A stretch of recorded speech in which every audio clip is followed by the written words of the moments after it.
Title: Maya's Walk Through History. Vocabulary focus: historical events. Maya Johnson was a young history teacher from Canada. She loved the past, not only in books but also in the places where it had actually happened. Her dream was to travel to different countries, stand where important historical events took place, and understand how they shaped people's lives. When she received a grant for a year-long educational journey, she packed her notebook, camera, and an open heart.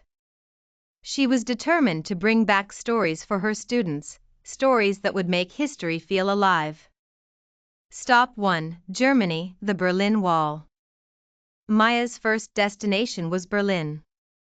She walked along the East Side Gallery, where parts of the Berlin Wall still stood, covered in colorful murals. She imagined the city divided, families separated, and people risking their lives to cross from east to west. At the museum, she read about the night of November 9, 1989, when thousands of Berliners climbed the wall, cheering, crying, and breaking it apart. An elderly man named Herr Müller, who had lived in East Berlin, told her, "When the wall fell, it wasn't just a piece of concrete coming down.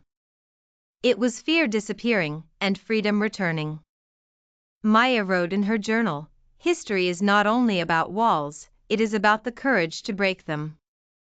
Stop 2: United States, the Civil Rights Movement. Next, Maya traveled to Montgomery, Alabama, where the Civil Rights Movement had left its deepest marks.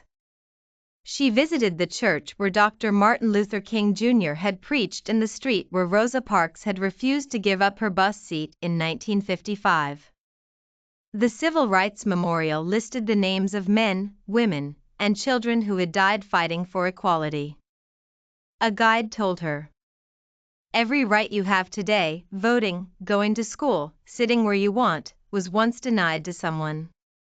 People fought and even died so others could live free." Maya reflected, history teaches us that justice is never automatic. It must be demanded. Maya reflected, history teaches us that justice is never automatic. It must be demanded. Stop 3: France, the French Revolution.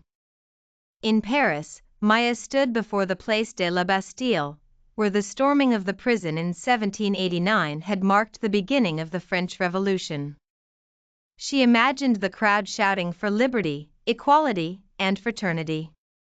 At the National Archives, she saw original pamphlets demanding rights for citizens. Talking to a historian, she asked whether the revolution had truly succeeded. He smiled and said, "It gave birth to ideals that changed the world. But revolutions are never perfect. They are steps on a long road." That night, Maya noted, history is a mirror. It reflects our hopes, but also our contradictions. Stop 4: South Africa, the end of apartheid. Maya's journey continued to Johannesburg. She visited Soweto, where students had protested in 1976 against being forced to study in Afrikaans. Many were killed, but their courage became a symbol of resistance. At the Apartheid Museum, she walked through dark corridors that simulated the separation of races. She learned how Nelson Mandela had spent 27 years in prison before becoming president in 1994, leading the nation into a new era. A woman named Zanil, who had been part of the protests, told her, "Forgiveness does not erase the pain. But without it, we cannot build a future." Maya understood, history is not only about remembering pain, it is about transforming it into hope. Stop 5: Japan, Hiroshima and peace. Finally, Maya traveled to Hiroshima, Japan. She stood before the atomic bomb dome, one of the few buildings left standing after the explosion of August 6, 1945. At the Peace Memorial Museum, she saw objects melted by the blast, watches frozen at 8:15, children's clothes turned to ashes. Tears filled her eyes as she read survivors' testimonies. One survivor, Mr. Tanaka, told her softly, "I lost my entire family that day. But I share my story because the world must never forget. Peace is not given, it must be protected." Maya bowed deeply, realizing the weight of his words. The return home.